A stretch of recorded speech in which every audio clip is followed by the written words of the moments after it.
Cobra is a 1986 film directed by George P. Cosmatos, starring Sylvester Stallone and Bridget Nielsen, as a tough on-crime street cop must protect the only surviving witness to a strange murderous cult with far-reaching plans. Scream Factory presents this film for the first time on Blu-ray with a new 2K scan of the original film elements. Hey, what's up everybody, and welcome back to the Mid-Level Media channel, your hub for everything physical media and entertainment. And as you guys know, it is Sylvester Stallone month on the channel. I'm going to be trying to review and talk about as many of Stallone's movies as I possibly can. And I started with this, I don't know what you would call this, a cult action horror film, slasher film, but I watched Cobra today, just finished this one. This is the Scream Factory edition of Cobra. So yeah, we're going to dive into the movie itself, then we're going to talk about the transfer, we're going to talk about the audio, we're going to talk about the special features, the packaging, and all that stuff. I've owned this Scream Factory release since it came out, and again, just now watched it for the first time. So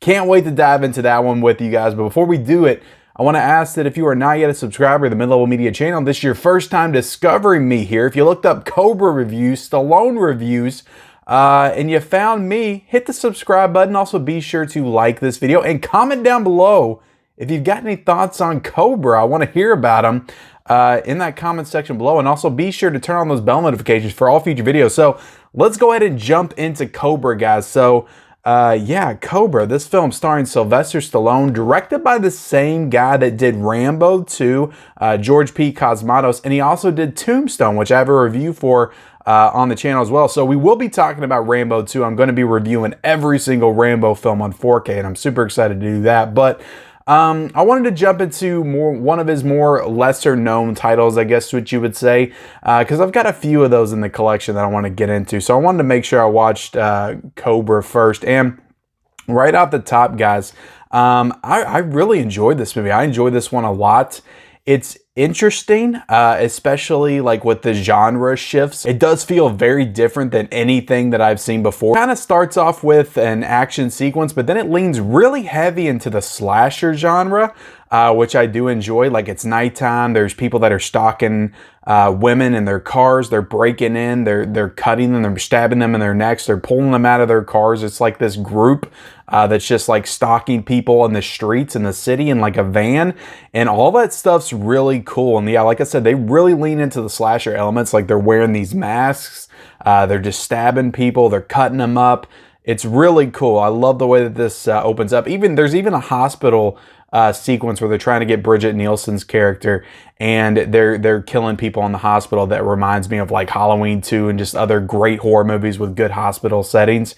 So I dug all that stuff, and then it got kind of shifts halfway through into this high octane like action thriller. Like, there's a really killer car chase sequence in this. There's explosions, Sly's throwing grenades. He's got his Uzi with the laser dot point on it. It's all really cool stuff. So yeah, this feels like unlike anything that I've ever seen before, and I dug it. I dug the hell out of it. I enjoyed this movie a lot. Like, crime is a disease, meet the cure. I love that line. He says it in the beginning where he says, you're the disease and I'm the cure. I love the line delivery. Sly's fantastic in this movie. He's great. He's subtle, but he's very intense in his performance. Maybe the most intense I've seen him, to be honest. But I haven't gotten into all the Rambo films. Maybe he ups the intensity there. But he's just real straightforward in this. He's just like, you're the disease and I'm the cure. It's just like, but only Sly can deliver that line and it not feel ridiculous. But yeah, just some great one-liners in this movie. I love him in this film. I cannot wait to dive into more of his filmography. He's just awesome in everything that he does. But the action's great. Like I said, that car chase sequence in it is really awesome. Like, throwing grenades, stuff's blowing up. There's a big shootout at a house.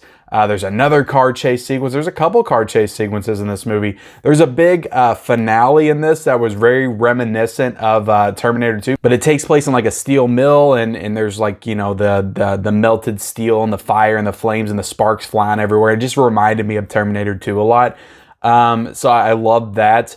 Bridget Nielsen, which I didn't know going into it. She's Drago's manager in Rocky IV, that woman. I'm pretty sure she's Russian, I guess. But she also married Sylvester Stallone, and they said that she married him during the production of this movie. Apparently they were only married like maybe 2 years, because they got divorced in 1987. What I was reading on IMDb, it ended. It didn't end well. It didn't. Their marriage. I didn't get into the details, but it didn't end well, is what they were saying. So yeah, they were only married 2 years, but I found that interesting that they teamed up on Rocky IV, and then they were in Cobra together, and they got married. I'm sure it was just one of those things with two actors just like really attracted to each other, and they just kind of let that overcome their emotions, and they just decided, hey, let's get married. And then, you know, their personalities didn't necessarily jive in real life, but I thought that they had great chemistry together in the movie. Nielsen's obviously beautiful. She has a lot of charisma. Maybe not the best actor, but I thought she had some good like presence on screen.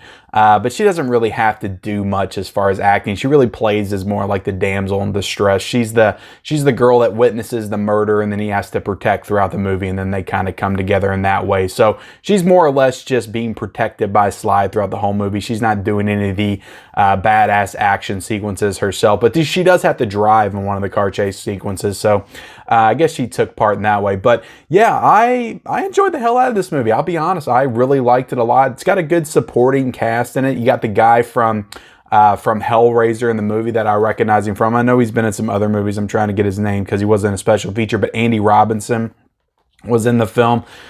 He kind of played, you know, like the uptight dick cop. You know, he was the guy that opposed the Cobra's ways, and he was always reluctant to call him in. They were like, call him the Cobra, and he was like, no, we don't need him to do this. He's gonna mess everything up because, you know, the Cobra, he doesn't play by the rules. You know, this is where the law ends and I begin, is what he says at the end, which is another awesome line. But yeah, I enjoyed this, but you got him in this movie. I'm trying to think of some other ones. Lee Garlington, who I recognize from a lot of stuff. She kind of played one of the psychopaths, but she was also like the cop too. So she was kind of playing both sides in order to get insider information. So I thought she was really good, kind of creepy and sinister in some of her performances. Some of it was a little far out there. The guy that played the night slasher himself was actually pretty creepy. And just what he could do with like his voice when you got into some of those final sequences when they were kind of talking back and forth in the steel mill. I found him to be pretty creepy, kind of Buffalo Bill-ish. In a way, just the way he like did his voice, but I thought he was pretty creepy, especially in the beginning. Like I said, the movie starts off like very horror slasher and then kind of transitions into just more straight action. So the beginning, like he does a great job kind of being that, you know, kind of like that horror villain, that iconic horror villain, psychotic slasher type villain in the movie. So I thought he did a really good job. Has a good special feature in here we'll talk about here in a second. So I'm trying to think if there's anybody else I want to talk about. Yeah, everybody was great in this movie. I enjoyed everybody in this film. So overall, you know, look, it's a fun movie. It's unlike anything I'd ever seen before. Part horror, part action. It's fun. I enjoyed it. I'll give this movie a 4 out of 5. I'm going to be honest. I'll give it a 4 out of 5. I think it was that good. I think that's fair. It was that good. Again, it's not a masterpiece. It's not Rocky or anything, but I enjoyed the hell out of the movie. I had a hell of a time with it. Had a lot of fun with it.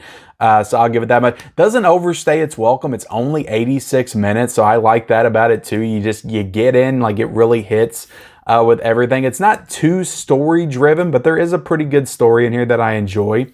I think it goes a little bit too far with the cult stuff, because when it opens up, it is really small. There's only like 3 or 4 of them driving around that van. Then all of a sudden there's like 100 of them that are basically like following this guy's lead. And then it turns into like this big cult thing. And it's like, where did this come from? Like, and I didn't buy that all those people will be following that psychopath.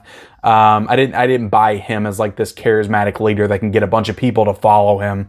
So I didn't really buy that, how it turned into like 4 people and then all of a sudden it was like 100. But I get why they did that, because they created some cool sequences with, you know, the shootout at the house and all the car chase sequences and stuff. So I get why they did it for the movie, but it didn't really make sense like story wise. So that was really like my only nitpick and problem with the movie. But other than that, it's good. It moved really good, moved at a good pace. I enjoyed the movie. So yeah, 4 out of 5.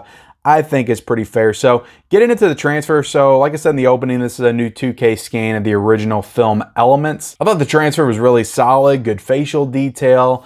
There was some couple sequences. Again, this is not 4K. So it doesn't look like fantastic. Some of the colors are a little muted, but I thought all the scenes outside look really good. The scene in the end with the steel mill looked really good also, but there were some scenes like in the beginning at nighttime in the city that looked didn't look the best. They didn't look the best. They didn't look the sharpest as far as the picture quality. But again, this is a 2K scan. It's not 4K. It's still in the Blu-ray format, so I don't hold it against it too much. Overall, it looked good. There was good quality here, I will say that. As far as the audio, it's a DTS HD 5.1, so I thought everything sounded really good. Like I said, you get those nice action set piece moments as where you hear the cars and stuff revving up and the gunfire and everything. It all sounds really good. You know, I just listened to it on a soundbar, but it all sounds pretty good on there. So as far as the special features, guys, this is really jam-packed with special features. About 2 hours of special features. Interview with the cast and crew. You do not get an interview with Sylvester Stallone. Screen Factor was not able to pull that one off. Also, Bridget Nielsen. I'm not sure if she acts as much anymore anyway, but you do get some really good interviews with people that were a part of the movie. Brian Thompson, you get an interview with who played the Night Slasher, and I thought this was a really great interview. It's about 25 minutes long. He talks about how he was in the Terminator, which I thought was interesting. He's the guy that's right next to Bill Paxton in the beginning. So he talks about how big that was for his career, and then he talks about auditioning for the Cobra and taking part in this and what he had to do, you know, to be the villain in this movie. I thought that was a really interesting interview. And also talking about how, also was really cool, he's talking about how much Rocky, the Rocky franchise in the first film really meant to him, and how he was in high school when that movie came out, and how it was so cool to get to work with his hero. So I thought that that was a really great special feature. You also had one with Andy Robinson, the guy from Hellraiser, which was really good also. Actor Marco Rodriguez, who plays the other psychopath that's in the very beginning of the film.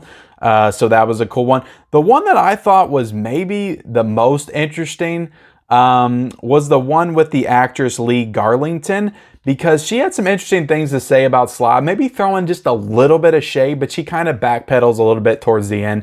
But just talking about how it was weird, like when they were in a room together and nobody else was there, how he acted like he didn't want to talk to her. And then she goes into, she thought that that was because she was a female and he didn't want to, you know, he didn't look at her as like a sex object, or basically saying that Sylvester Stallone was a little sexist, and if he didn't, you know, wasn't attracted to her or nothing, he didn't feel like there was any reason to talk to her, is basically what I got from it. So, but then she talks about how they had a really nice conversation towards the end of the film's production.